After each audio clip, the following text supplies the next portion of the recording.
साथियों नमस्कार। आज हम आपके लिए लेकर आए हैं भक्तमाल से एक कथा श्री लोमस जी के विषय में। महर्षि लोमस जी को चिरंजीवी माना जाता है, इसलिए जब उनकी कथा आती है तो उनके लिए था शब्द का प्रयोग नहीं होता है। ये कहा जाता है कि वे चिरंजीवी महर्षि हैं। और ये लोमस का जो अर्थ है, चूँकि उनके शरीर पे बहुत सारे रोम थे इसलिए उन्हें लोमश कहते हैं, यानी रोमश से लोमस हो गया, ऐसा मान लो। तो इनका जो रोम है वो ब्रह्मा जी की आयु समाप्त होती है तो इनका एक रोम गिरता है, यानी इतनी इनकी आयु है। अब ब्रह्मा जी की आयु कितनी है, जरा इसको देख लेते हैं।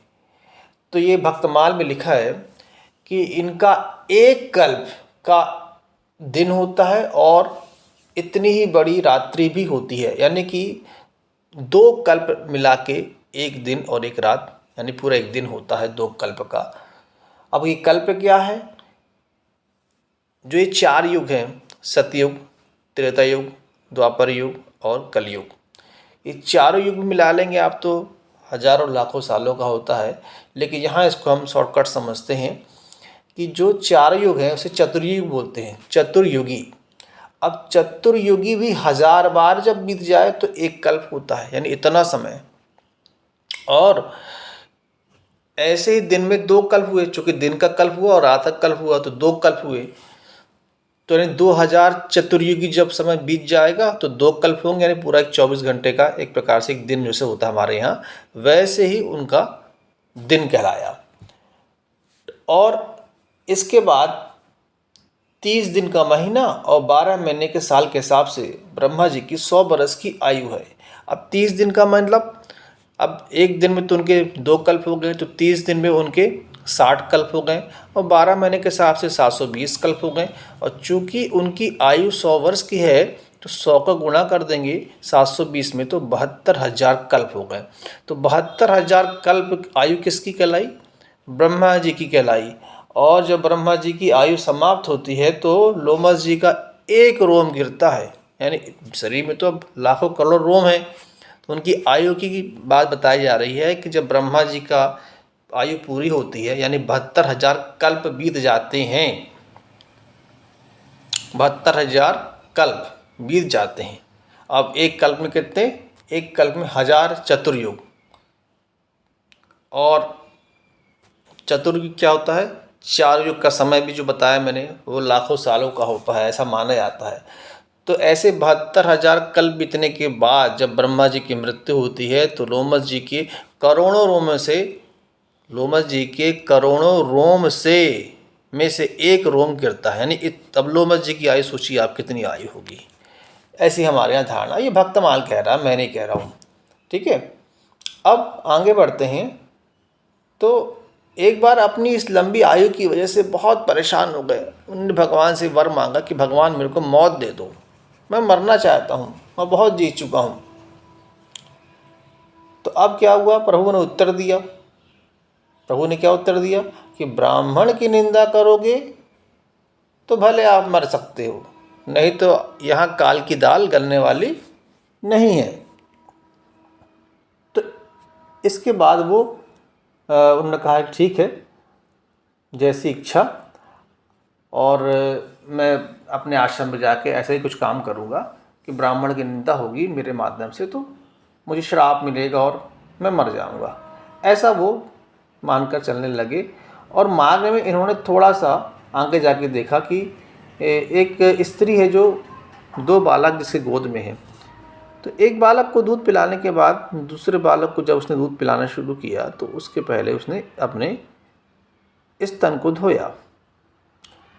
तो लोमस जी ने पूछ लिया कि भाई एक को तो आपने दूध पिला दिया पर दूसरे को जो आप पिलाया आपने तो आपने अपने स्तन को धोया, इसका कारण क्या है? तो उस स्त्री ने उत्तर दिया कि उसका एक पुत्र तो ब्राह्मण के तेज से है, अर्थात ब्राह्मण से पैदा हुआ पुत्र है, और दूसरा पुत्र जो है नीच जाति के मेरे पति से जन्मा है। इसलिए जो ब्राह्मण बालक है उसको मैं धोए स्तन का दूध पिलाती हूँ या मैंने पिलाया है। तो लोमस जी का ये नियम था कि वो प्रतिदिन ब्राह्मण का चरणोदक लेते थे, मतलब चरण धो के उसका चरणामृत पीते थे। तो आज उन्होंने लिया नहीं था, तो दूसरा वहाँ ब्राह्मण को मिला भी नहीं था, तो उन्होंने क्या किया कि ब्राह्मण वीर से उत्पन्न उस बालक का चरणामृत ले लिया। तभी भगवान प्रकट हो गए और बोले कि तुमने ऐसे जल को भी आदर दिया, ऐसे ब्राह्मण के चरणों की भी भक्ति की, तो तुम भला विप्र के निंदक कैसे हो सकते हो। मैं तुमसे अति प्रसन्न हूँ और आशीर्वाद देता हूँ कि तुम चिरंजीवी ही बने रहोगे। तभी तो कहा भी गया है कि हरि तो सन व्रत दुज सब काई, पुण्य एक जग मन दूजा, मन क्रम वचन विप्र पद पूजा। जगत में एक ही पुण्य है, रामचरितमानस में कहा गया है कि मन से, वचन से, कर्म से विप्र की पूजा करें। पद मने पाँव, विप्र के यानी ब्राह्मण के पाँव की पूजा करें। अब मन से मतलब मन से उनकी बुद्ध पूजा करो, उनका आदर करो, उनका सत्कार करो। और क्रम क्रम मतलब कर्म, अर्थात उनको दान दो, उनकी सेवा करो, उनकी सारी बात मानो। अब वचन मतलब उनके लिए अच्छा अच्छा बोलो। वो भले आपका लाख बुरा कर रहे हैं लेकिन आप उनके लिए अच्छा अच्छा बोलो। कुल मिला के मन से मतलब ये है कि पूरी तरह से गुलामी का पालन करो। जो बाप दादा बना गए हैं, पुरखे बना गए हैं नियम, उन गुलामी का पालन करो, कभी दिमाग मत लगाओ।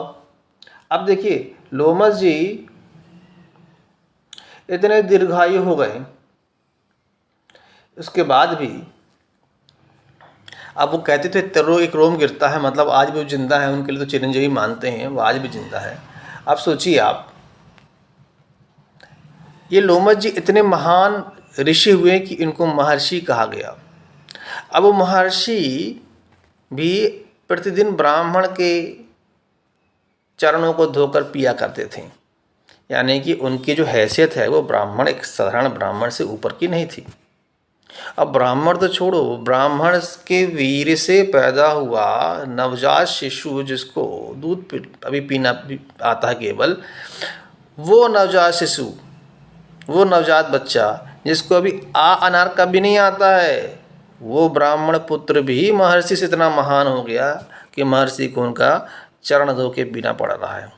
ये हमारे यहाँ की व्यवस्थाएं हैं, ये हमारे यहाँ की परंपराएं हैं, ये हमारे यहाँ की मानसिकता है कि आप ऋषि हो जाओगे, महर्षि हो जाओगे, लेकिन ब्राह्मण से बड़े नहीं कहलाओगे। और ब्राह्मण तो छोड़िए, जो ब्राह्मण से पैदा हुआ बालक है, जिसको अभी आना का नहीं आ रहा है, ABCD नहीं आ रही, 1 2 नहीं आ रहा है, एक नहीं एक नहीं आ रही है, कुछ भी नहीं आ रहा है, वो भी बालक महान हो गया क्योंकि वो ब्राह्मण के वीर से पैदा हुआ है। महर्षियों को भी उनके सामने झुकना पड़ रहा है। फिर भैया महर्षि काहे को बनना, जब महर्षि बनने के बाद भी आपकी कोई औकात नहीं है कि अनाज का जिससे नहीं है, जिस बच्चे से नहीं आता अभी, उसके सामने भी आपको झुकना पड़ेगा, उसके भी चरणोदक लेने पड़ेंगे, उसके भी चरण छूने पड़ेंगे, उसकी पूजा करनी पड़ेगी। तो फिर काहे कोई ये महर्षि बन रहे हो, काहे कोई ऋषि बन रहे हो, आपकी तो कोई औकात ही नहीं है। आपकी महानता तो धूमिल हो गई। महानता तो उसकी हो गई ना जो चरण धुलवा रहा है और चरणोदक पिलवा रहा है, वो तो पैदा होते ही बड़ा हो गया और तुम इतने महान ऋषि होने के बाद भी छोटे रह गए। तो देखिए मैं नहीं कह रहा हूँ, ये तो व्यवस्थाएं कह रही हैं और ये तो आपके ये ग्रंथ कह रहे हैं भक्तमाल। आप चाहें तो 280 नंबर पेज पे, पेज नंबर 280 पे श्री लोमस जी की जो कथा है उनको आप पढ़ सकते हैं। कथा तो और भी आगे है, मैं कभी इस पे बात करूँगा। आज तो मैं सिर्फ इतना कहूँगा, ये देखिए ये हमारे यहाँ का की कथाएं हैं, ये हमारे यहाँ का सच है, ये हमारे यहाँ की धारणाएं हैं, मान्यताएं हैं। आप कितने भी महान हो जाएंगे, ऋषि हो जाए, महर्षि हो जाए, मुनि हो जाए, सब कुछ हो जाएंगे आप, लेकिन अगर आप ब्राह्मण नहीं है तो आपकी कोई औकात नहीं है।